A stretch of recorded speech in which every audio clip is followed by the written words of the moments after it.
దివ్యాత్మ స్వరూపులారా, ఏ మానవుడైనా తన జీవితంలో ఎవరిని అన్వేషించాలి అని అంటే పరమాత్మను అన్వేషించాలి.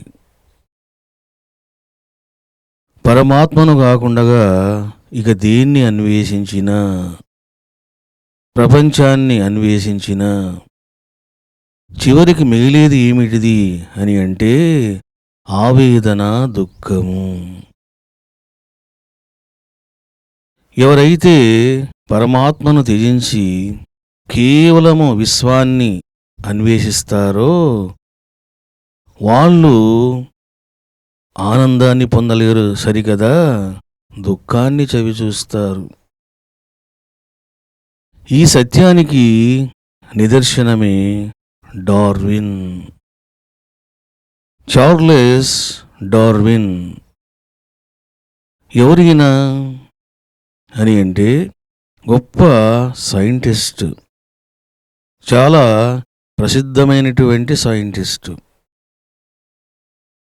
పరిణామ సిద్ధాంతాన్ని ప్రతిపాదించినటువంటి వాడు.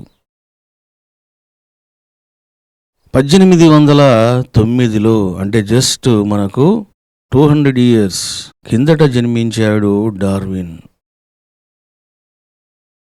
తండ్రి గొప్ప డాక్టర్, రాబర్ట్ డార్విన్ అంటారు. తండ్రి కూడా తన కొడుకు గొప్ప డాక్టర్ కావాలని కోరుకున్నాడు. కానీ చిన్నప్పటి నుంచి డార్విన్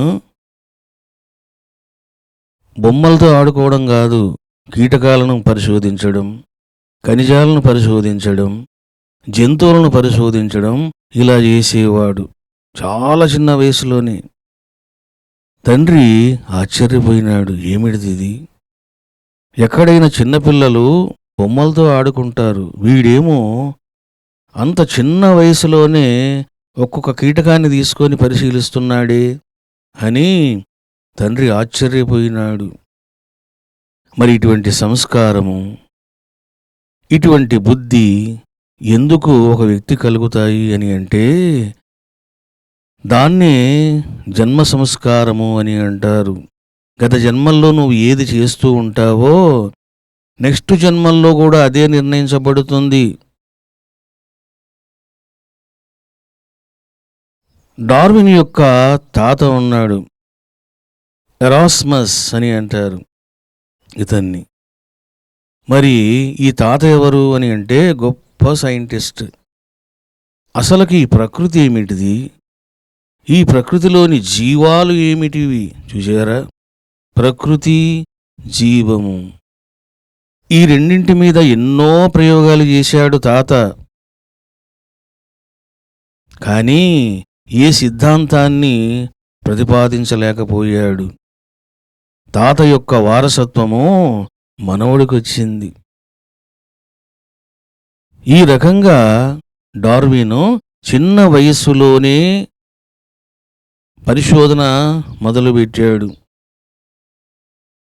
తండ్రి డాక్టర్ చదవమన్నాడు, కానీ చదవలేకపోయాడు, పరిశోధనలో మునిగిపోయాడు. అప్పుడు తండ్రి వీడికి ఎలాగో ఇంకా వైద్యశాస్త్రం అవ్వలేదు, కనీసము తత్వశాస్త్రములోనైనా ప్రావీణ్యం సంపాదిస్తే మంచిదని చెప్పి ఒక కాలేజీలోన జాయిన్ చేయించాడు. కనీసం అందులో డిగ్రీ వస్తే చర్చికి ఒక పాస్టర్ అయినా అవుతాడు, ప్రీస్ట్ అయినా అవుతాడు అని తండ్రి యొక్క అభిప్రాయం.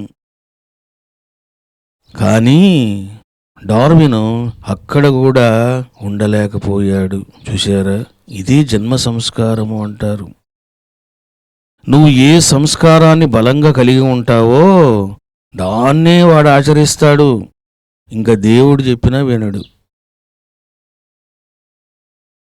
సరే, ఏదో రకంగా కష్టపడి డిగ్రీ సంపాదించుకున్నాడు. 18 సంవత్సరాల వయసులోనే ఇంకా తహతహలాడుతున్నాడు. ఏమని? ఏదో ఒక సిద్ధాంతాన్ని నేను కనిపెట్టాలి అని చెప్పేసి. ఈ లోపల ఇంగ్లాండ్లోన ఒక షిప్పు బయలుదేరింది. ఆ షిప్ దేనికోసము అని అంటే అసలకు ఇంగ్లాండ్ ప్రాంతంలో ఉన్నటువంటి అనేక ఏరియాస్‌లోన జనాలు ఏ విధంగా ఉన్నారు? అసలు మన మ్యాప్‌లో ఉన్నటువంటి ప్రదేశాలు కరెక్టేనా? ఇంకా ఏమైనా ఉన్నాయా? అన్నటువంటి ఇన్వెస్టిగేషన్ మైండ్‌తో ఒక షిప్ బయలుదేరింది. అందులో చాలామంది బయలుదేరారు. అంటే రకరకాల మనుషులు. అప్పుడు వాళ్ళకు ఒక వ్యక్తి కావలసి వచ్చింది. న్యాచురలిస్ట్ అంటారు. అంటే ప్రకృతిని అధ్యయనం చేసేవాడు కావాలి. అప్పుడు ఈ యొక్క చార్లెస్ పేరు వినబడింది. వెంటనే చార్లెస్ పేరు నమోదు చేశారు. చార్లెస్ కూడా ఒప్పుకున్నాడు. కానీ డార్విన్ తండ్రి ఒప్పుకోలేదు. ఏదో రకంగా తండ్రిని ఒప్పించి బయలుదేరాడు. 5 సంవత్సరాలు పరిశోధన చేశాడు షిప్పులో కూర్చొని. ఎన్నో ప్రదేశాలు, ఆ ప్రదేశాలలోని విభిన్న రకాల జంతువులు, జీవాలు, వాటి యొక్క కళేబరాలు ఇవన్నీ కూడా అధ్యయనం చేస్తూ ప్రోగు చేసుకున్నాడు. సరే 27 సంవత్సరాల వయసు వచ్చింది. అప్పుడు ఇంటికి తిరిగి వచ్చాడు మళ్ళీ ఇంగ్లాండ్కు డార్విన్. వచ్చిన తరువాత ఆ జ్ఞానముతోటి ఒక గ్రంథాన్ని రాయాలి అనుకున్నాడు. సరే పరిశోధన చేశాడు. మరి ఏం కనుక్కున్నాడు అని అంటే, ఈ ప్రకృతిలోన అనేక జీవములు ఉన్నాయి. ఇప్పుడు మనం చూస్తున్నటువంటి ఈ రకరకాల జీవులు ఒకనాడు లేవు. సృష్టిలోన కాలగతిలోన అనేక సంవత్సరాలు గడిచిపోయిన తరువాత ఇన్ని జంతువులు, ఇన్ని రకాల జీవజాలములు ఏర్పడ్డాయి. కాబట్టి వీటికి, ఈ జంతువులలోన వేటికి అవే ఏర్పడలేదు. ఒకే మాతృక నుండి ఇవన్నీ వచ్చినాయి. కాలగతిలోన పరిణామము చెంది ఇన్ని రకాలుగా ఏర్పడ్డాయి అన్నాడు. ఓకే, అంతవరకు బాగానే ఉంది. ఎవరేమనలేదు.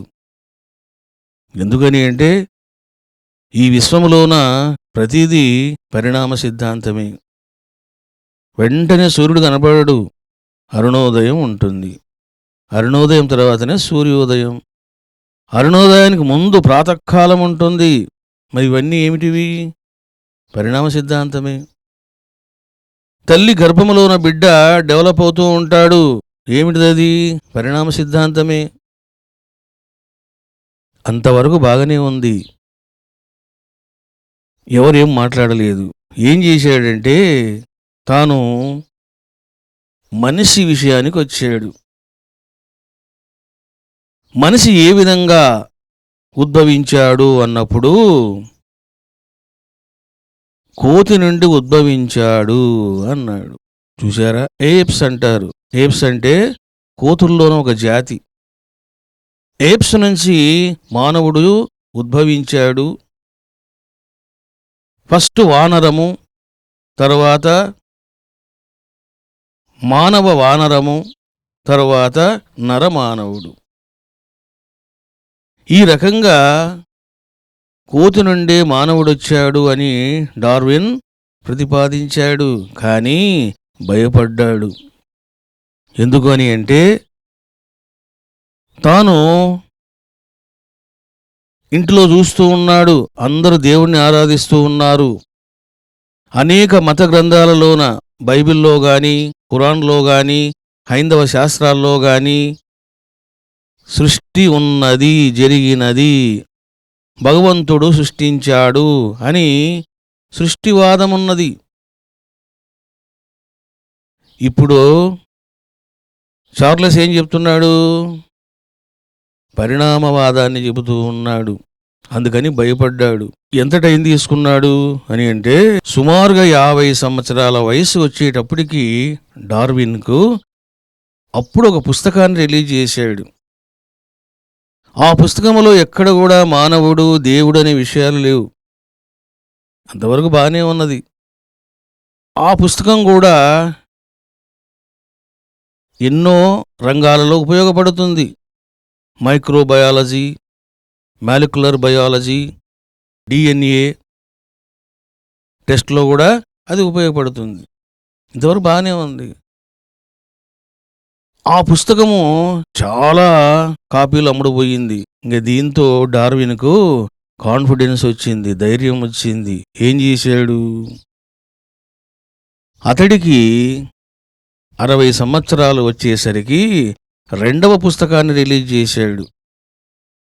చూడండి ఏమిటది అని అంటే, డిసెంట్ ఆఫ్ మ్యాన్ అనే పుస్తకాన్ని రిలీజ్ చేశాడు. అంటే మానవుడు కోతి నుండి వచ్చాడు అని అన్నాడు. దీనితో ఇంకా గొడవలు మొదలైనవి. వెంటనే క్యాథలిక్ చర్చి కనులెర్ర చేసింది.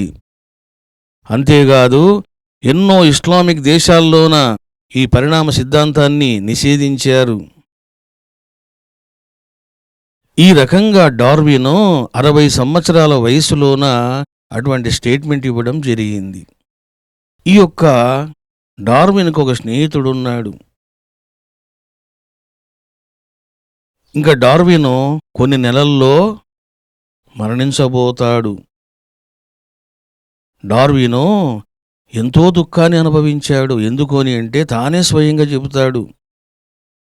50 సంవత్సరాల వయసులోన తాను పుస్తకం రిలీజ్ చేసినప్పుడు నేను నరక జీవితాన్ని అనుభవించాను అని తానే చెప్పడం జరిగింది. ఎందుకు అని అంటే, ఈ పుస్తకం కనుక రిలీజ్ చేస్తే మత పెద్దలు ఏమంటారో, నన్ను జైల్లో పెడతారేమో, ప్రూఫ్ చూపించమంటారేమో, అన్ని రకరకాలుగా యాతనలు పడ్డాడు. ఈ రకంగా డార్విన్ కాలాన్ని గడపడం జరిగింది. 10 మంది పిల్లలు, 6 మంది కొడుకులు, 4 కూతుర్లు. తన కండ్ల ముందే ఒక బిడ్డ చనిపోయింది, ఓ కొడుకు చనిపోయాడు. ఈ రకంగా డార్విన్ ఉన్నటువంటి సమయంలోన ఇంకా కొన్ని నెలల్లో చనిపోతాడు అనంగా అతని యొక్క ఫ్రెండ్ ఒక మంచి ప్రశ్న అడిగాడు. డార్విన్, నువ్వు ఏమి అనుకోకపోతే నేను ప్రశ్న అడుగుతాను. నువ్వు చిత్తశుద్ధితో చెప్పాలి. నేను ఈ విషయాలు ఎవరితో డిస్కస్ చెయ్యను. నా యొక్క విశ్లేషణ కోసం నేను అడుగుతూ ఉన్నాను, నువ్వు ఓపెన్గా చెప్పాలి అన్నాడు. ఇంకెలాగో చనిపోబోతున్నాడు కదా. ఎస్ అన్నాడు డార్విన్. ఎందుకంటే ఇంకా కొన్ని నెలల్లో హార్ట్అటాక్తో చనిపోతాడు. అప్పటికే 73 సంవత్సరాలు వచ్చినాయి. అప్పుడు ఫ్రెండ్ అడిగాడు, అసలుకు దేవుడు ఉన్నాడా లేడా? మత గ్రంథాల ప్రకారము పరమాత్మ యొక్క పథకం ప్రకారమే జీవులు ఉద్భవిస్తున్నాయి, జీవిస్తున్నాయి, మరణిస్తున్నాయి అని నేను చదువుకున్నాను. అసలు నీ అభిప్రాయం ఏమిటిది? దేవుడున్నాడా లేడా? ఖచ్చితంగా చెప్పు అన్నాడు. అప్పుడు చూడండి డార్విన్ ఓపెన్ అయ్యాడు. అంతవరకు దేవుడి గురించి ఏం మాట్లాడలే. ఉన్నాడని చెప్పలేదు, లేడని చెప్పలేదు. ఎప్పుడైతే క్వశ్చన్ డైరెక్ట్గా పడిందో ఇప్పుడు ఇంక చెబుతూ ఉన్నాడు. అప్పుడు డార్విన్ అన్నాడు, దెర్ ఇస్ నో గాడ్స్ అన్నాడు. చూశారా, భగవంతుడు లేడు. భగవంతుడు ఒక పథకం ప్రకారము జీవులను ఆట ఆడిస్తున్నాడు అని నువ్వు అంటున్నావు. ఇదంతా కూడా అసత్యం, నేను విశ్వసించను. ఒక ఎలుకను ఒక పిల్లి చంపి భక్షిస్తుంది, అది భగవంతుని యొక్క పథకమా? ఓరున వర్షం పడుతూ ఉన్నది, ఒక వ్యక్తి వెళ్ళి చెట్టు కింద నిలబడ్డాడు, అతని మీద పిడుగుపడింది, చనిపోయాడు, అది భగవంతుని యొక్క పథకమా? ఎన్నెన్నో జీవులు చంపి తింటూ ఉన్నాయి. అది భగవంతుని యొక్క పథకమా? కాబట్టి భగవంతుడనేవాడు లేడు, ఆయన పథకం కూడా లేదు. ఈ జీవులన్నింటికీ ఒకే ఒక మాతృక ఉన్నది.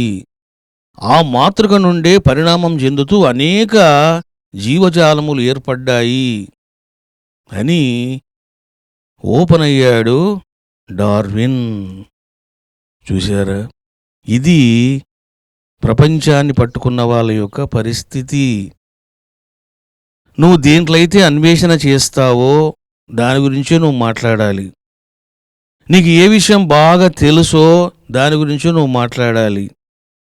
ఏ విషయంలో నీకు సాక్ష్యం ఉన్నదో దాని గురించే నువ్వు చెప్పాలి. అనవసర మాటలు మాట్లాడరాదు. డార్విన్ ఏం చేశాడు? కోతి నుండి మానవుడొచ్చాడు అన్నాడు. మరి ఇది సత్యమేనా? సత్యము కాదు. కొంతమంది అంటారు భౌతికవాదులు. ఎందుకంటే భౌతికవాదులకు ఆదర్శం డార్విన్. వెంటనే భౌతికవాదులు అంటారు, మీరేమైనా పరిశోధనలు చేశారా డార్విన్ చెప్పింది అసత్యమని చెప్పడానికి? ఆయన ఎన్నో పరిశోధనలు చేశాడు, మీరు ఎలా చెబుతారయ్యా అంటారు. నేనంటున్నాను, అసలుకు కోతి నుండి మానవుడు వచ్చాడని సైంటిఫిక్ ఎవిడెన్స్ ఏమైనా ఉందా డార్విన్ దగ్గర? లేదు. There is no proper evidence Darwin దగ్గర లేదు. He was imagined. ఆయన ఊహించాడు, దట్స్ ఆల్, అంతే. నేను కూడా ఎన్నో ఊహలు చేస్తాను, ఎంతోమంది ఎన్నో ఊహలు చేస్తారు. వాటికి విలువలు ఉండవు, సాక్ష్యం ఉండాలి. కాబట్టి డార్విన్ కూడా సైంటిఫిక్గా ప్రామాణికంగా మానవుడు కోతి నుండి వచ్చాడు అని నిరూపించలేదైనా, ఊహ చేశాడంతే. చూడండి, అసలుకు మానవుడు ఎట్లా ఉద్భవించాడు, రకరకాల జంతువులు ఎట్లా ఉద్భవించాయి అన్నప్పుడు హైందవ శాస్త్రం ఏం చెప్తుంది, బైబుల్ ఏం చెప్తుంది, ఖురాన్ ఏం చెప్తుంది, గురుగ్రంథ సాహెబ్ ఏం చెప్తుంది, రకరకాల మహనీయులు ఏం చెప్తున్నారు అని అంటే ముక్తకంఠముతో ఒకటే చెబుతారు, భగవంతుడు సృజించాడు. చూశారా? ఇస్లాం మతంలో ఇదే ఉంది, ఖురాన్లో ఇదే ఉంది. మరి సర్వశాస్త్రాలకు మతాలకు ఆధారమైనటువంటి వేదములో ఏమున్నది అని అంటే భగవంతుడే సృష్టించాడు. తస్మాదస్వా అజాయంత, తస్మాదస్వా అజాయంత, గుర్రములను ఆ పరమాత్మనే సృజించాడు. ఏకేచో భయాదతః, కే అంటే గాడిదలు, ఉభయోదతః అని అంటే రెండు వైపులా దంతములు ఉన్నటువంటి అనేక జంతువులు ఆ పరమాత్మనే సృజించాడు. గావోహ జగ్నిరే తస్మాత్, గోవులను ఆ పరమాత్మనే సృజించాడు. చూశారా? తస్మాజ్జాత అజావయః, అజావయః అని అంటే గొర్రెలు మేకలను ఆ పరమాత్మనే సృజించాడు. చూశారా? ఒకే ఒక వేద మంత్రములోనే గుర్రములు, గోవులు, మేకలు, గొర్రెలు, గాడిదలు ఇవన్నీ కూడా సృజించబడ్డాయి. Who is that power? God is that power. Clear evidence ఉన్నది. మానవుడు ఏ విధంగా వచ్చాడు? బ్రాహ్మణోస్య ముఖమాసీత్. చూశారా? ఆ పరమాత్మ యొక్క ముఖము నుండి మానవుడు ఉద్భవించాడు. మరి దేవుడికి ముఖం ఉందా? అసలు బ్రాహ్మణుడు అంటే ఎవరు? బ్రాహ్మణుడు అంటే కుల బ్రాహ్మణుడు కాదు. బ్రాహ్మణః అని అంటే బ్రహ్మజ్ఞానం పొందినవాడు, పరమాత్మను దర్శించినవాడు. ఇటువంటి ఉత్తమ మానవుడు ఎక్కడి నుండి వచ్చాడు? పరమాత్మ నుండి వచ్చాడు. ఇదే విధంగా క్షత్రియులు, వైశ్యులు, శూద్రులు ఏ విధంగా వచ్చారో వేదమాత చక్కగా చెప్పడం జరిగింది. చూశారా? కేవలం మానవులు, జంతువులు, పక్షులేనా చెప్పింది వేదం? చంద్రమా మనసో జాతః, ఆకాశములో కనిపించేటువంటి ఆ చంద్రుడు పరమాత్మ యొక్క మనసు నుండి ఉద్భవించినాడు. చక్షోహో సూర్యో అజాయత, ఆ సూర్యుడు పరమాత్మ యొక్క నేత్రాల నుండి ఉద్భవించాడు. చూశారా? ఇన్ని విషయాలు ఏమి తెలుసుకోకుండగా, అధ్యయనం చెయ్యకుండగా ఊరికనే ఇటువంటి విషయాలను లోకానికి అందిస్తే లోకం ఏమవుతుంది అని అంటే భ్రష్టుపడుతుంది. ఎందుకు లోకములోన నాస్తికులు, భౌతికవాదులు దేవుడు లేడని ఎందుకు చెప్తారు అని అంటే ఇదిగో ఇటువంటి బోధలే కారణం. కాబట్టి భగవంతుడు ఉన్నాడు, ఆ భగవంతుడే సర్వాన్ని సృజించాడు. చూడండి, అకార్డింగ్ టు డార్విన్ ఒక మాతృక నుండి ఈ జంతు జాలమంతా వచ్చింది అన్నాడు. మరి ఆ మాతృక ఏమిటిది? ఆ మాతృకను ఎవరు సృజించారు? చూశారా? ఎవరో ఒక మూలం ఉండాలి కదా. నేను వచ్చానంటే మా నాన్న ఉన్నాడు, మా నాన్న ఉన్నాడంటే మా తాత ఉన్నాడు. మరి ఎవరో ఒక మూలం ఉండాలి కదా. ఆ మూలమును ఎవరు సృజించారు? క్రియేటర్ లేకుండగా క్రియేషన్ ఎలా ఉంటుంది? కారణము లేకుండగా కార్యం ఉండదు. కుమ్మరివాడు లేకుండగా కుండ ఎట్లా ఉంటుంది? Who made that pot? దాన్ని ఎవరు తయారు చేశారు? ఎవడో ఒకడు ఉండాలి, అతడే పరమాత్మ. చూడండి, డార్విను ఎలాంటి వాడంటే ఒక అంకితమైనటువంటి వ్యక్తిత్వం కలిగిన వాడు. వాస్తవంగా విదేశాల్లోన 18 ఏళ్ళు కూడా కాదు, 16 ఏళ్ళకి పెళ్లిళ్ళు చేసుకుంటారు. ఒక్కసారి గనక మేజర్ అయ్యాడా అయిపోయింది కథ. ఇంకా వెంటనే పెళ్లిళ్ళు చేసుకుంటారు వాళ్ళు. అటువంటిది డార్విను 30 సంవత్సరాల వయసులో వివాహం చేసుకున్నాడు. ఎందుకంత ఆలస్యమైంది? బికాస్ అతని యొక్క మనస్సు పరిశోధనలో మునిగిపోయింది. ఇటువంటి వ్యక్తిత్వం ఉన్నటువంటి వాడు డార్విన్.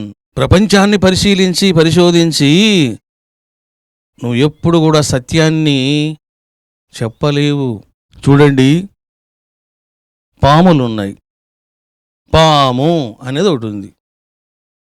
ఎన్ని రకాల పాములు ఉన్నాయి? 3000 రకాల పాములు ఉన్నాయి. కుక్కలుండయి. అన్ని కుక్కలు ఎలాగున్నాయా? 427 రకాల కుక్కలుండయి. గుర్రాలున్నాయి. ఎన్నున్నాయి? సుమారుగా 450 రకాల గుర్రాలు ఉన్నాయి. గోవులు తీసుకోండి, 1000 రకాల గోవులు ఉన్నాయి. అంటే అన్ని జాతులున్నాయి గోవుల్లోన. నేను అంటున్నాను, according to Darwin, from one cow, from one horse, from one snake, so many వచ్చి ఉండవచ్చు. నేనంటున్నాను, ఏదైతే మూలముందో సర్పము, గోవు, అశ్వము, ఆ మూలమైనటువంటి జంతువు ఎక్కడి నుండి వచ్చింది? ఎవరు క్రియేట్ చేశాడు? చూశారా?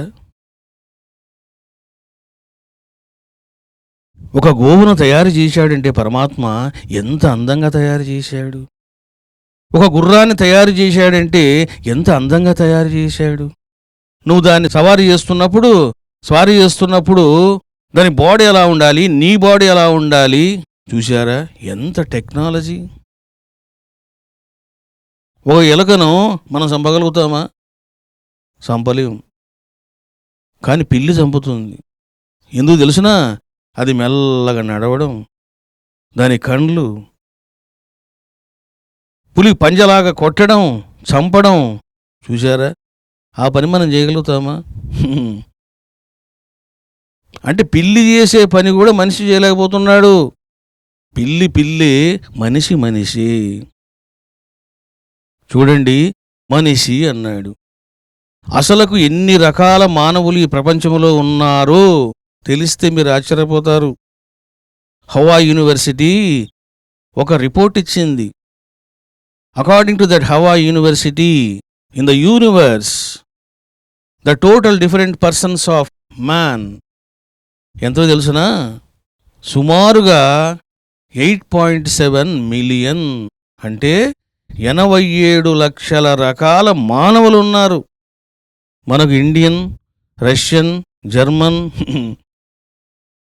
చైనీసు, జపానీసు, ఆఫ్రికన్స్, ముస్లిమ్స్ ఇట్లా తెలుసు మనకు. ఎన్ని రకాల మానవులున్నారు అని అంటే 87 లక్షల రకాల మానవులున్నారు. చూశారా? మరి వీళ్ళందరినీ పరమాత్మనే సృజించాడా అని అంటే మూలమేస్తాడు పరమాత్మ. ఆ మూలం నుంచి అనేక రకాలుగా మారిపోతాయి. ఇక్కడ డార్విన్ సిద్ధాంతం పనిచేస్తుంది. ఒక వ్యక్తి ఆఫ్రికాలో పుట్టాడు, నల్లగా ఉన్నాడు. ఆ వ్యక్తి ఆఫ్రికా నుండి నార్త్కు వచ్చాడు. 20,000 సంవత్సరాల తర్వాత అతను తెల్లగా అయ్యాడు. ఇవన్నీ కూడా పరిణామాలు. దీన్ని ఎవరైనా అంగీకరించవలసిందే, నేను కాదని చెప్పడం లేదు. కానీ మూలముకు ఎవరు ఆధారము, ఎవరు సృజించారు అనే విషయాన్ని డార్విన్ అర్థం చేసుకోలేకపోయాడు. ఇక్కడనే తాను రాంగ్ స్టెప్స్ చేశాడు. తాను ఎంతవరకు చెప్పాలో అంతవరకు చెప్తే చక్కగా ఉండేది. ఏం చేశాడు? మనిషి జోలికి, దేవుడి జోలికి వెళ్ళాడు. చూడండి, డార్విన్ ఎంతో కష్టపడ్డాడు, ఎంతో పరిశోధించాడు. 22 సంవత్సరాల వయస్సులోన షిప్పులో బయలుదేరాడు. 5 సంవత్సరాలు ఇన్వెస్టిగేషన్ చేశాడు.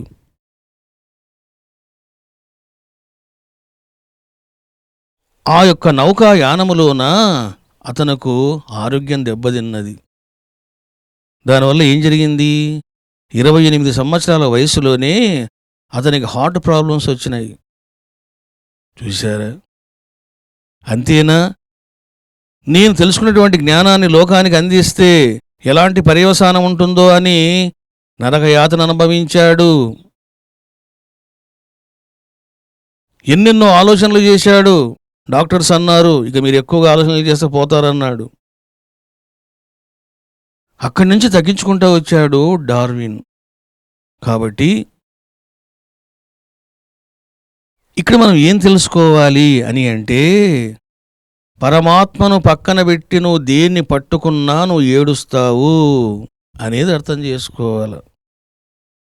పరమాత్మను నువ్వు అర్థం చేసుకునే ప్రపంచాన్ని అర్థం చేసుకో. ఎందుకు సైంటిస్టులు ఫెయిల్ అవుతున్నారు అని అంటే భగవంతుని పక్కన పెడుతున్నారు. పైథాగరస్ అద్భుతమైనటువంటి సైంటిస్ట్. చూశారా? అసలుకు తారా మండలములోన సూర్యుని చుట్టూ గ్రహాలు తిరుగుతూ ఉన్నాయి, భూమి కూడా సూర్యుని చుట్టూ తిరుగుతూ ఉన్నది చెప్పినటువంటి ఏకైక scientist, first scientist is Pythagoras. ఎప్పుడైనా చెప్పింది? క్రీస్తుకు పూర్వము 5వ శతాబ్దం. చూశారా?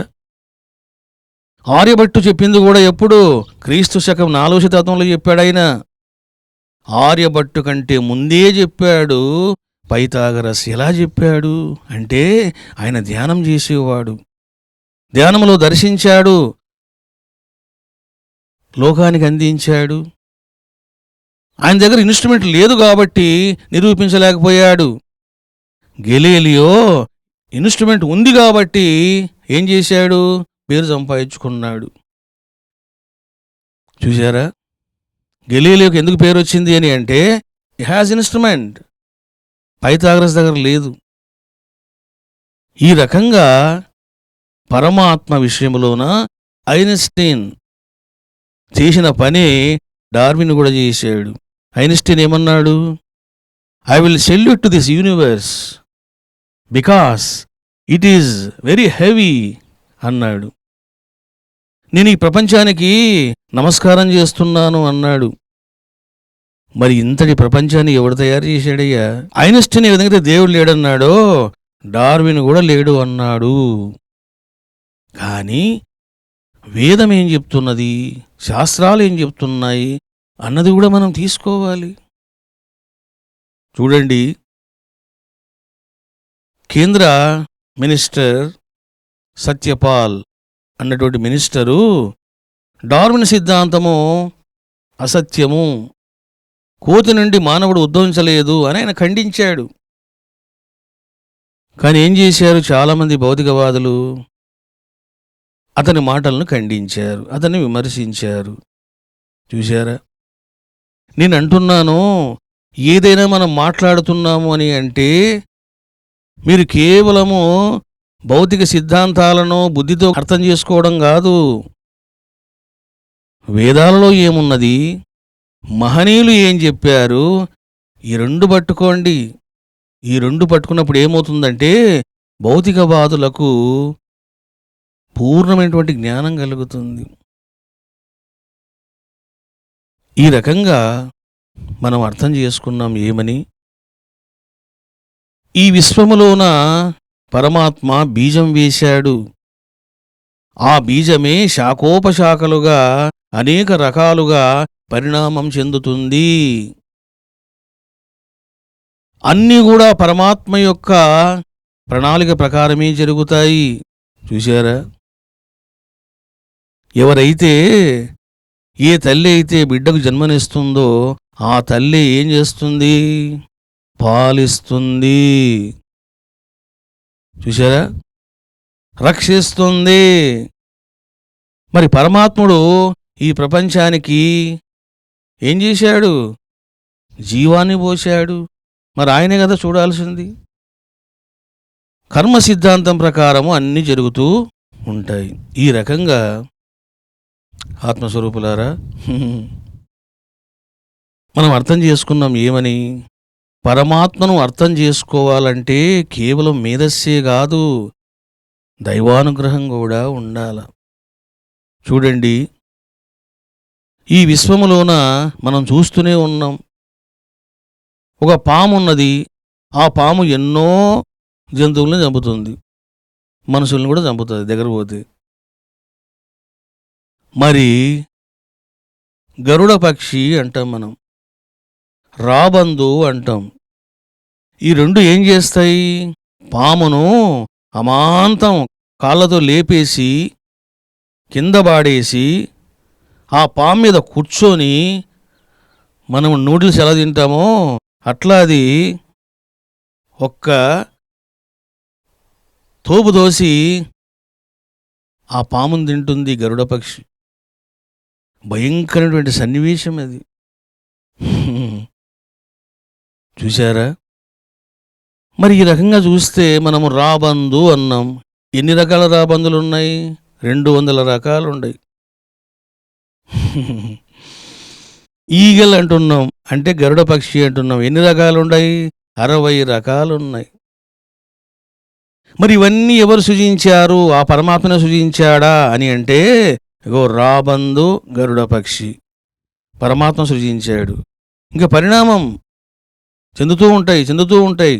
ఇక్కడ డార్విన్ సిద్ధాంతం మనం అంగీకరించవలసిందే. అంతేగాని భగవంతుని యొక్క ఆజ్ఞ లేకుండగా, ఆయన యొక్క సంకల్పము లేకుండగా రాబందు పుట్టింది, గరుడ పక్షి పుట్టింది అనడం కరెక్టు కాదు. అన్నింటికి పరమాత్మనే కారణం.